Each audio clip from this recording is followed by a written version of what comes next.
Morning, everyone.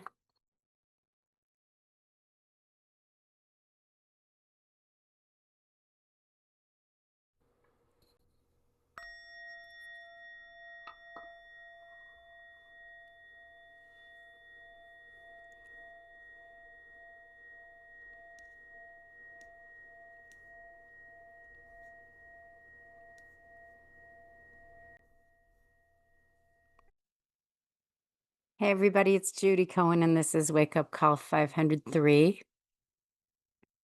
And so we've been looking at the Four Noble Truths, which is this foundational teaching of mindfulness. And last week, talking about the first noble truth, the truth of dukkha or suffering, uh, which is the truth that this being human includes difficulty and hard times. We're all riding in this wagon of life, and the wheels aren't perfectly round, they're not true. And so it's this bumpy ride, right? So the second noble truth, there's four of them, the Four Noble Truths. The second noble truth is the truth of what causes this, what causes suffering. And for me, it's easy to get tripped up because if I think about that there's inherent suffering in life, it seems like human life itself must be the cause of suffering, right? But maybe it's easier if we work with a set of words we're familiar with in the law of pain and suffering. And if we do that, we could say that the first noble truth is that there's pain in life. And the second noble truth is that suffering happens when we think or we act as if the pain shouldn't be part of life, right? When we not only desire good things, but grasp hold of them, even when we know they're transient and can't provide lasting happiness, or when we not only want to do a little better each day at whatever we can, but we grasp or we hold on to a sense of needing to become better at everything or different from who we are, even though we know we're already doing our best. Or when we not only want change, but we grasp or hold on to ideas of how other people should act or of how the world should be or of where the world must be going, right? So let's take those in reverse order. But before that, one thing, all of this is different from wanting and working hard for change, right? We may all wish that the world was more just, more fair, more equitable. We probably all do wish that. And everyone wants to get well when they're sick or to earn money to support themselves and their family. Um, but these wishes, these desires, they're born of wholesome intentions, right? To make the larger world and our own personal worlds a little better. So those are not the causes of suffering. And I'd say the same for the work of the law. If I have a desire to help people who are accused or to keep people safe or to help someone realize a business goal that doesn't cause anyone harm, then those forms of desire won't lead to suffering either. And for me, this is kind of the heart of the second noble truth, the truth of the cause of suffering, that it's unwholesome desire that causes suffering, not wanting and working towards wholesome things. So, meaning, here in the cart, we're just bumping along, and I may have wholesome desires to help somebody who's in peril, to do my part to address climate collapse, to preserve democracy, to be as equanimous as possible in this very tumultuous moment, right? But if if what's happening is I want this moment right now to already be different than it is, or if the people I come across think differently than I do and I want them to think differently, I want them to think the way I do, or if I get frustrated or impatient or angry because I want things or people to be a certain way and they're just not right now, that that kind of desire is a recipe for suffering. Um, And so I just want to sort of frame that as one kind of desire, the desire for the world and for our lives and for our children's lives and for our friends' lives and families' lives to be different than they actually are, right?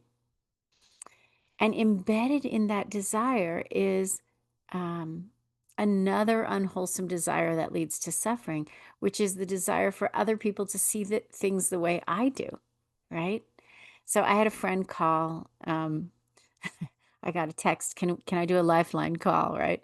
And they were so angry with their partner, and it turns out that their partner and they have very opposite views on things like vaccines and executive power. And the partner isn't willing to make space for any views other than their own and is instead saying, this is not a view, this is the truth. And that looks to me like a reflection of society right now, right? We're divided, but it's not only that we're divided, it's that we're divided and we're holding so tightly to our own views that we believe that those are the truth, the one truth, and we're dismissing other views and also the people who have them. And we're not only dismissing them, we're calling them false, we're calling them liars. And I'm not saying I'm not saying this from some lofty place, right? I'm 100% guilty of this too. And also of the sort of the disdain and the pity that come along with it, of looking at other people and thinking, oh, if only they understood, right? And so grasping and clinging to our points of view, calling them truth and calling the opposites false, not keeping our hearts open, this, I feel like this is another big cause of suffering. And then moving through the things that I named, it's not just the views of other people and events, it's also our views of ourselves and how fixed those can get, right? So I want to know myself and be seen as all these things, as a lawyer, as a law professor, as a Jew, as a Buddhist, as a yogi, as a woman, as a partner, all these things, as a progressive, as a mom, so many things. And then um, to not to to be not seen as any of those things um, is to feel diminished, right? So there's this suffering in holding on to this view of myself. And then when someone else doesn't see it the way I do, feeling diminished. And then I also want to become better, more thoughtful, more mindful, more equanimous, wiser, in better shape, taller. um, and I love one teacher, I can't remember who it was, I would tell you if I did, called this wanting to upgrade our incarnation. And isn't that perfect? Right? Because here we are, right? So all of that kind of desire and grasping, it also causes a lot of suffering. And then lastly, the suffering of what's called sense desire, very familiar to all of us, of wanting to be surrounded by or infused with pleasant sights and sounds and tastes and smells and sensations and states of mind, right? So the desire for ice cream after dinner, or for a drink, or for a new sweater or car, or the desire to be happy. Um, any one of these is not a big deal, but, and especially if we're mindful and we notice, oh, desire is arising. Oh, okay. Is tonight a good night for ice cream or not? Right? But when the desire begins to hound us, as in the mind that wants ice cream every night, or the mind that can't rest until I've scoured the internet for the very best electric car, right? Or if someone is swiping endlessly for the very best partner, right?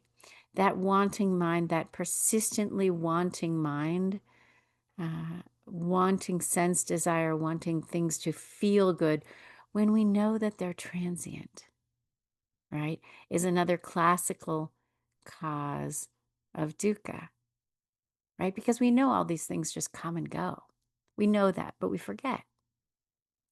So we think if we can just surround ourselves, then we will feel better. So in the mindfulness texts, I know I'm a little over on the talking part, but there are these wonderful stories, and every single one of them is used to illustrate a point. I'm going to share my current best story of desire that causes suffering. So I was out on my stand-up paddleboard with my friend Jen on her board, and I had Oliver the puppy in his little life vest on my board, and he was happy, sniffing the air, dipping his muzzle in the lake for a drink, having a great time. But then Jen paddled closer, and Ollie, he either saw her or he smelled her. I don't know which sense desire was at work for him. And just began to whine incessantly, trying to hop onto her board. And so we got close enough for him to hop over. And the minute he got on Jen's board, he started whining and crying to get back onto my board. And he just kept going back, and then he'd cry, and then he'd go to the other one, and then he'd cry. And that was how it went with Ollie. And it was perfect, right? It was just that desire of really believing that if we only have that other thing, then everything will be fine, right? So uh, we can see desire, we can see craving, the causes of suffering, and how they cause suffering, and that's the second noble truth.